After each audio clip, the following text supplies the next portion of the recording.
So CBS announced they are canceling The Late Show with Stephen Colbert. Not just getting rid of Stephen Colbert as a host, the whole show in general is going away.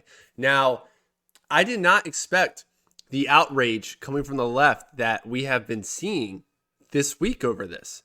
Personally, I don't watch these shows. I feel like on the East Coast, it's kind of hard in general. Like back in the day, I used to watch a little bit of Conan, but that was about it.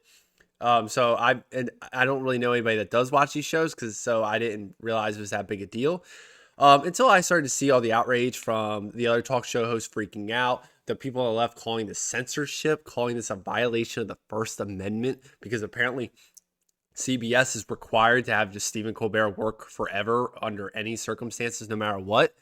So this has been absolutely insane how everyone's been reacting to this. So I'm going to dive into all that in this video. Make sure you like, subscribe, comment down below. So before I get into this part, the reason people have been saying this is censorship, from my understanding, is that CBS just settled a lawsuit with Donald Trump about a week ago, I believe over the 60-minute thing.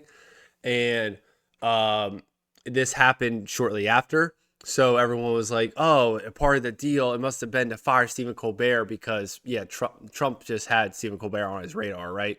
He might not like Stephen Colbert, but I mean, I don't think that had anything to do with anything. Stephen Colbert has literally made a career the last 10 years being anti-Trump and making his whole personality anti-Trump. I doubt after 10 years, Donald Trump was like, oh, this is the final straw. CBS, you need to do this. No, there's more to it, and I'm going to get to it right here. The Late Show with Stephen Colbert was losing $40 to $50 million a year. A year. CBS has announced cancellation of the show, citing insurmountable financial losses of approximately $40 million annually.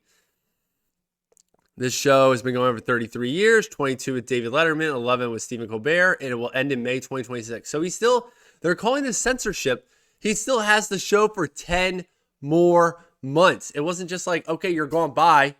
He can still say whatever he wants for 10 more months. And what's also not censorship, if you think about it, he could take his whole audience, create a YouTube show, something like Piers Morgan has done, or Tucker Carlson, or these other talk show people, create his own TV show on YouTube, bring his whole following to YouTube, and he can say whatever he wants.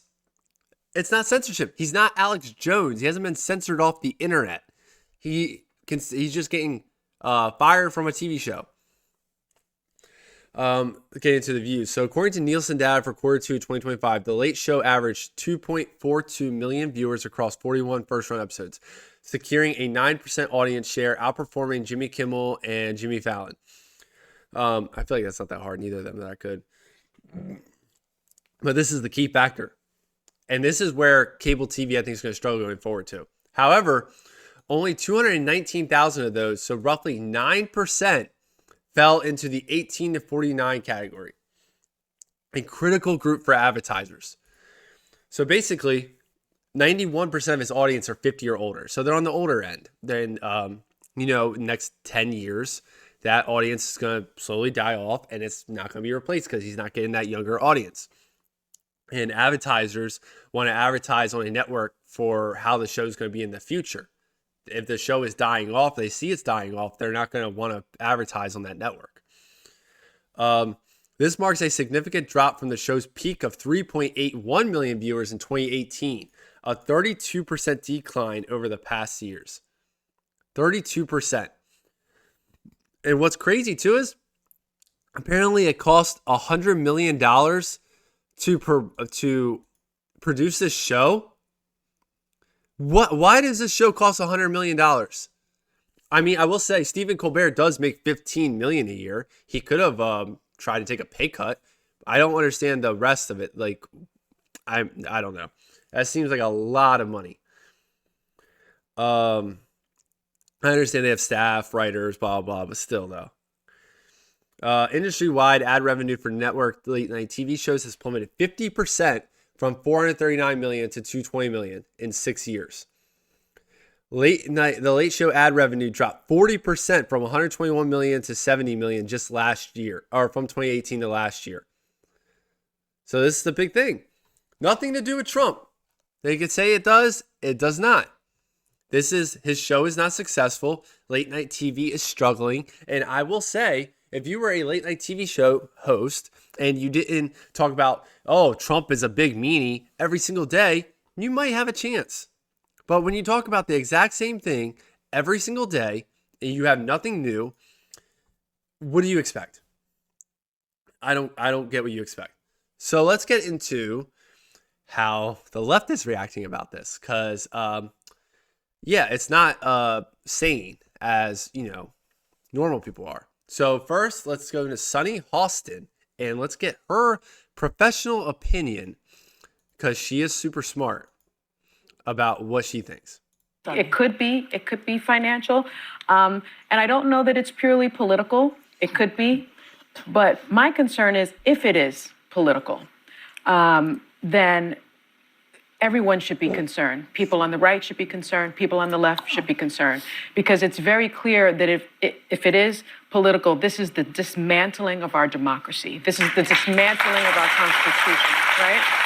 And so the First Amendment is the First Amendment for a reason, and that is freedom of the press, freedom of speech, freedom to speak truth to power. If that is taken away, if the comedians are being attacked, then that means our Constitution is being dismantled. Right. That means the very rubric of our democracy is being dismantled. And I think every single person should be really, really concerned about it. I'm thrilled that Senator Warren, Elizabeth Warren, Senator Bernie Sanders is asking Skydance, is asking for answers whether or not this was political. The Writers Guild is actually asking the Attorney General to look into this situation to find out if it was political.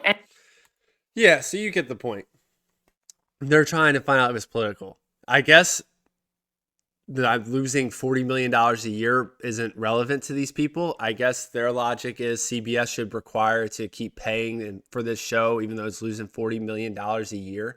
And I do think, like, what's crazy is, one, people like Bernie and all these people are looking into this as if it's like a political stunt, which I think is just absolutely insane.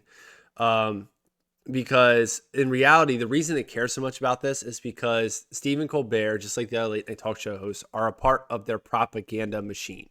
They help them push out all the narratives they want pushed out. Okay, they side 100% with liberals on like everything. That's why they're all anti-Trump. That's why they're, oh, let's bring on this Democrat. Let's bring on this Democrat. That's all they're for, and Democrats love that.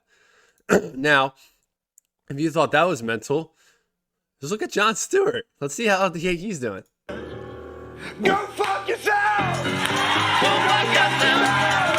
Go fuck yourself! Let's skip a little ahead because I don't know how YouTube is with that word. Go fuck yourself! Everybody! So that's what he says for 50 seconds straight, over and over again. He's got the chorus in the background, repeating it. Yeah, he's losing his mind. This is a completely sane, reasonable way to react to someone else getting fired. I don't know if he's panicking that he thinks he's going to lose his show next or something, because ad revenue is down for all of them. So anything's possible. Maybe he's panicking. He's about to lose his career. I don't know, but that seems an absolutely mental way to react to something like that. Jimmy Kimmel made a post on his Instagram story, and it said, according to CBS, F you and all of your Sheldons, CBS. So they're all attacking CBS. Yeah, because that's normal too. You could just be like, oh, okay, maybe there's a reason for this. Like, they're all acting like so emotional. It's crazy. Now, what I was saying about the propaganda machine, I'm sure some person's going to label me some kind of conspiracy guy or something like, oh, whoa, blah, blah. This is what I'm talking about here. So this dude Maze, he's really good at finding these old clips on X. Highly recommend you follow him. In the summer of 2020, Stephen Colbert aired a sketch warning people to be skeptical of vaccines and Big Pharma. 11 months later, when Biden was president, Colbert was dancing for the vaccine. Colbert is one of the most partisan, shameless shills that America has ever seen. You remember before November 2020 when Biden won the election and Trump was pushing the vaccine, And Trump's like, oh, Operation Warp Speed or whatever it was. And all these people, Biden, Kamala, all these people were so skeptical, like, oh, we're not going to give, Trump's pushing it. We're not going to do this. We're not going to do that. And then 2 days after Biden gets elected, all of a sudden, 2 companies have a vaccine. Convenient timing. And then all of a sudden, all these people that were against it were for it and pushing it on the American people. Stephen Colbert was one of them. So let's watch this. Oops. Some folks are skeptical.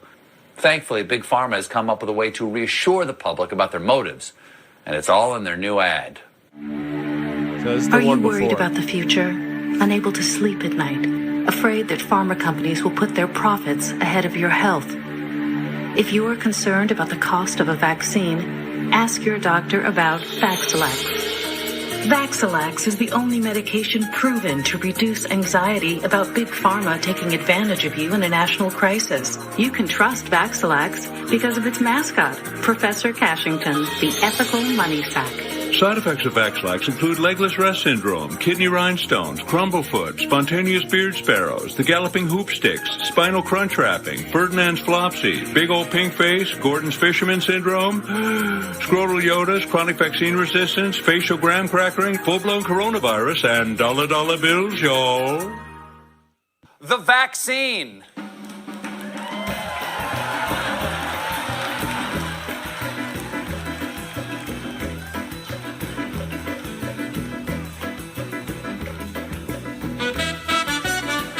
Yeah, so he went from being against it or skeptical of it, whatever you want to word it, to full on having 4 grown men in needle outfits dancing on his stage, basically saying everyone needs to get it.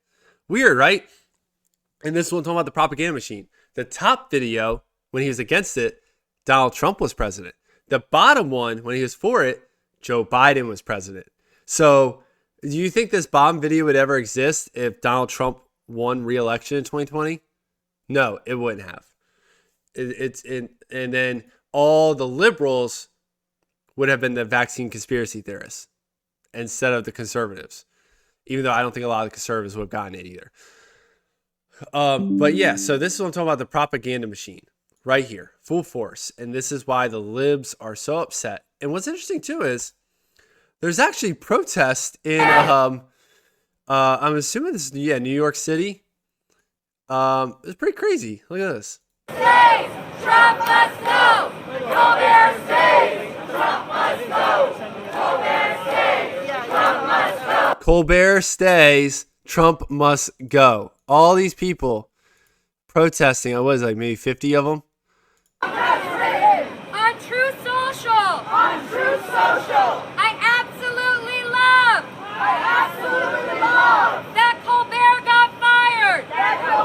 They're literally echoing a post Trump put on True Social. Yeah, he's allowed to give his opinion on someone that got fired. That doesn't mean he was involved in it. I'm sure there's a lot of conservatives that are happy he got fired. He's a propagandist. Oh my God, these people are insane. I really don't get, like, these people clearly either don't have jobs, which I feel like a lot of protesters don't have jobs, or these people somehow just gathered together this fast. Like these signs here. How do you make these signs that fast? You got all these, like this big one back here. I don't like, it's just crazy. Like how quick they're able to kind of like put this stuff together. Like it's so, like, it's not authentic. It's not organic. It's like fake. Yeah, so it's just I don't get it. It seems like any little thing is a protest against Trump. Like this should not be related to Trump at all. This is just a late night talk show host losing his job. Like, and then Sonny Hostin says something about, oh, when you're attacking comedians get canceled all the time. Like literally they tried canceling Kevin Hart because his kids were playing Cowboys and Indians or something. Like they've tried canceling Norm Macdonald. They've like canceled, the comedians get canceled all the time for jokes they say. But this is the one that's off limits. Can't touch Stephen Colbert. Any of the other ones is fine. It's crazy. I don't know if we're gonna see the rest with Jimmy Fallon, Jimmy Kimmel, and all the other people. Like the article said, they're all losing money because of ad revenue. Because in reality, only older people watch cable. Younger people don't watch cable. Now, if these people are able to get like Netflix deals or something, then they'd probably be good. I'm sure Stephen Colbert will probably start a YouTube show like Don Lemon has, like Tucker, like Piers Morgan, all these other people that used to be on like cable television, news channels, stuff like that. I'm sure he'll get his own. I'm sure he'll probably have some kind of audience there. I don't know how much, but it's crazy how the left is acting like this is like censorship. They're acting like CBS should be required to pay Colbert $15 million a year and lose $40 million a year. That's apparently a requirement for CBS. Mind blowing. Thank you guys for watching this video. Let me know what you guys think in the comments about this whole Stephen Colbert, CBS situation. If you guys think Jimmy Fallon and all of them are next, or if you think it's ever going to even come to them, how the left is reacting to this. Make sure you subscribe to the channel, like the video. I'll catch you next time.